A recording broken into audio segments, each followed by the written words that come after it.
You've been there for her. You listen, you support, you show up.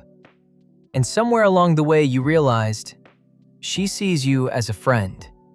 Not a maybe, not a possibility, a friend. And now you're stuck in a dynamic that feels impossible to escape. Because if you say something, you risk the friendship. If you say nothing, you stay exactly where you are.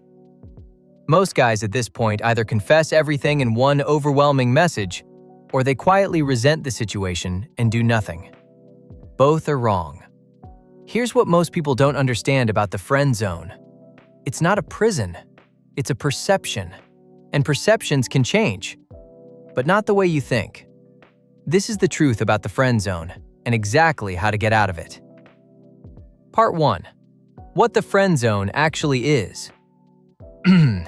Let's start with what the friend zone actually is, because most guys have it wrong.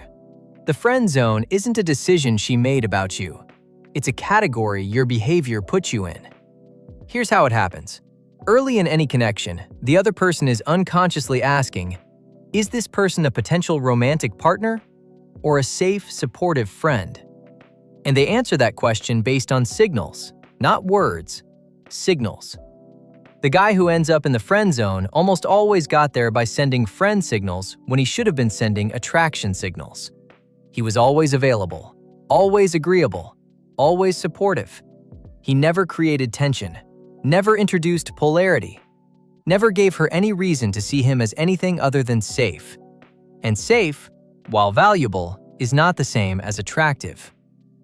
Psychologist Robert Sternberg's triangular theory of love identifies 3 components of romantic connection: intimacy, passion, and commitment.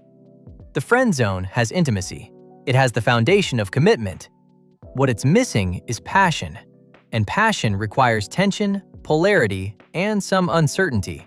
Which means getting out of the friend zone isn't about being less of a friend. It's about introducing the elements that friendship alone doesn't have. Part 2. Why the confession almost never works. Before we talk about what works, let's talk about what doesn't. The confession. It feels like the honest, brave thing to do. You've been holding it in. You finally say it. I like you as more than a friend. And in most cases, it makes things worse. Here's why. A confession without a shift in dynamic is just pressure. It puts her in an uncomfortable position.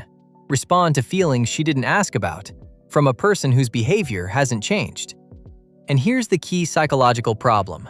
Attraction cannot be created by information. You can't tell someone to find you attractive. Attraction is a feeling, and feelings are created by experiences, not declarations. Research by social psychologist Roy Baumeister on unrequited love found that direct confessions of feelings in friend zone dynamics rarely shift the other person's attraction level, but they almost always shift the comfort level of the friendship, usually downward. So if the confession doesn't work, what does? Part 3. The real way out. Getting out of the friend zone requires one thing: becoming a different version of yourself in how you show up.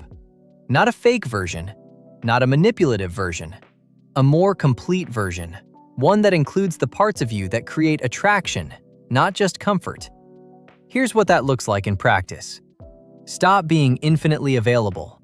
The friend zone is partly maintained by the fact that she knows you'll always be there. There's no tension, no uncertainty. You need to reintroduce a small amount of both, not by disappearing, but by genuinely having your own life, your own priorities, your own direction. Start disagreeing. The friend zone guy agrees with everything. Attractive men have opinions. They hold their ground calmly. They say, I actually see it differently, without apologizing for it. That friction, that mild tension, is the beginning of polarity. Introduce lightness and humor. Friend zone dynamics tend to be heavy with emotional support. Attraction requires play, banter, a little unpredictability. If every conversation with you is emotionally intense, she associates you with weight, not spark. Stop making her the center of your attention. This is the hardest one, but the most important. The moment you stop orienting your entire social energy around her, she notices. and that noticing creates curiosity. Part 4.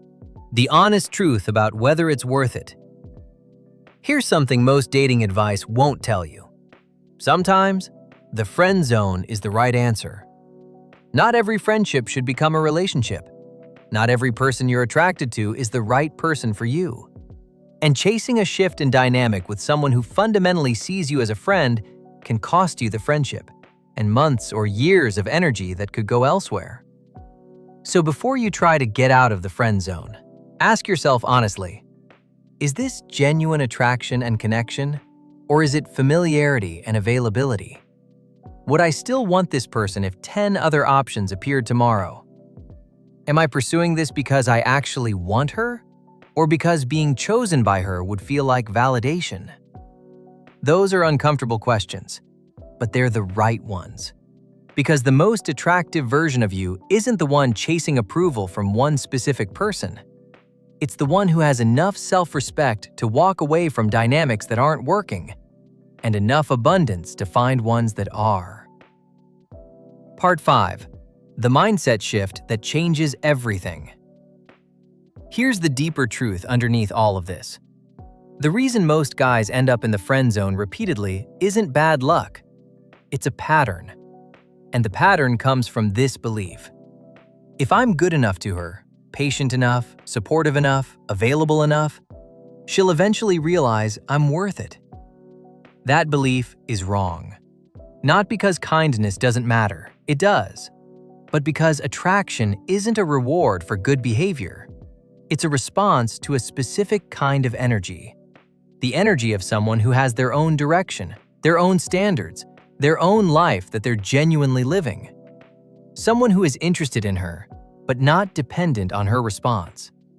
Psychologist Albert Ellis's rational emotive behavior therapy identifies approval-seeking as one of the core irrational beliefs that drive self-defeating behavior in relationships. The belief, I must be approved of by this person to feel okay.